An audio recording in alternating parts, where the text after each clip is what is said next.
Hello, everyone. This is Rick with the Cyber Pro podcast. Industry leaders share their insights. It's about 5 questions in 9 minutes because hackers never sleep. James, who are you and what do you do? Hi there. My name is James Fair, and I am in charge of internal security for a large MSP in the West called Executech. Wonderful. And why do you love being a cybersecurity professional? Oh man, one of my, I've always been service oriented. I've been in IT for like ever, 35 years. So my thing is, how do I help organizations? How do I help protect organizations? Because the bad guys are out there, they're targeting us. So how can I help them stay safe? Particularly in the SMB space, because they may not have the budget, the know-how, the skills, or the staff to do that. So that's really what I'm passionate about, is helping those folks, find a way to make security work for them. That's awesome. I mean, 35 years ago, was that the dawn of the internet? I don't know. It was the computers. No, I was 13 when the IBM PC came out. So yeah, man, I've been doing this a long time. That's awesome. We appreciate that.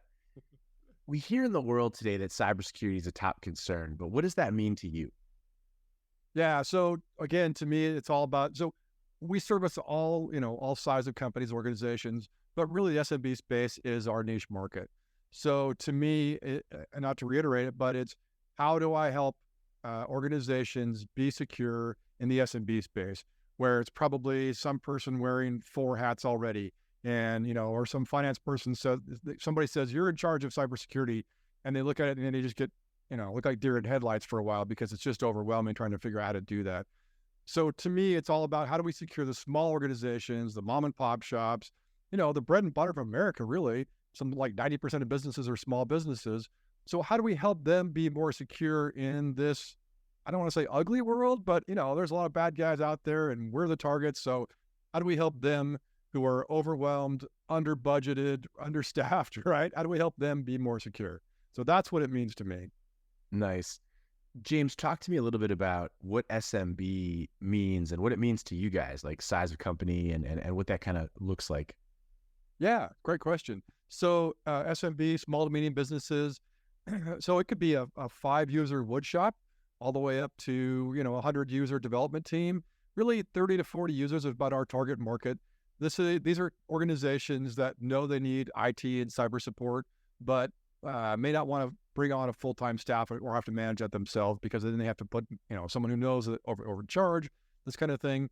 So we come in and supply their IT support, cloud support, and cybersecurity support for those folks to give them what they need, move them to the cloud, and then secure them. That's awesome. I appreciate you just kind of giving us that insight. Take me a little further. What insights do you want to share? What knowledge do you want to give to our community of cyber professionals? Yeah, for me, so because I came from the IT team space, I ran all the IT teams at our headquarters location, and I moved over to cybersecurity. And what I saw was a lot of contention between those two groups. So for me, I believe, and part of the reason I was brought in was that it doesn't need to be that way. It doesn't need to be an adversarial relationship between IT and cyber. Yes, our job as cyber pros is to protect the organization at all costs in some cases. But I really think we can do this in a meaningful manner to all people by, number one, involving everyone else. So it's not just we're going to hammer this out, we're going to roll this out, here's how it is, end of story. But let's involve other people. Let's involve decision makers. Let's involve the leaders of the IT teams, maybe even down to team level, and get those people involved in the discussion. Here's why we're doing it, and put it out there. Maybe you already have an answer of how we're going to secure it, but put it out there because they're IT pros. How do you guys think we should secure this? How do we make this happen? Get buy-in from those teams as well. So it's not just cyber dictating to the rest of the organization how things are going to go down and creating that adversarial relationship. I really think with the right communication, creating a roadmap so they can see what's coming next, having discussions with people, and then where necessary or where appropriate, let's put it that way, finding compromises. It doesn't always have to be one way. In some cases, they may say, hey, you're making our job harder.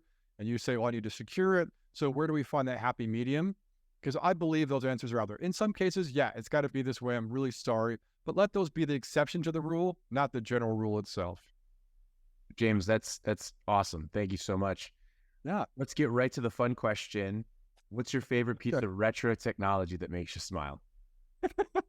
So I have what I call my IT museum. So according to my wife, she'd say I got way too much retro crap as it is. I'm old enough. I built like an AM radio when I was a kid. I went to a law firm not too long ago. And they had a typewriter. That was pretty cool. Who doesn't love a good Etch-a-Sketch? But my favorite piece of tech was from the old IBM PCs. They had a joystick, and it was this little tiny, super short throw joystick. So you could, with one thumb, you could control the whole thing. So I'm a gamer. I don't have to use my whole hand. I could use it with a little thumb. So I actually modified it when they moved to the DB15 plugs for joysticks. I figured out the pinout and I rewired it to work in there. But since they went to USB, I have to stop using them.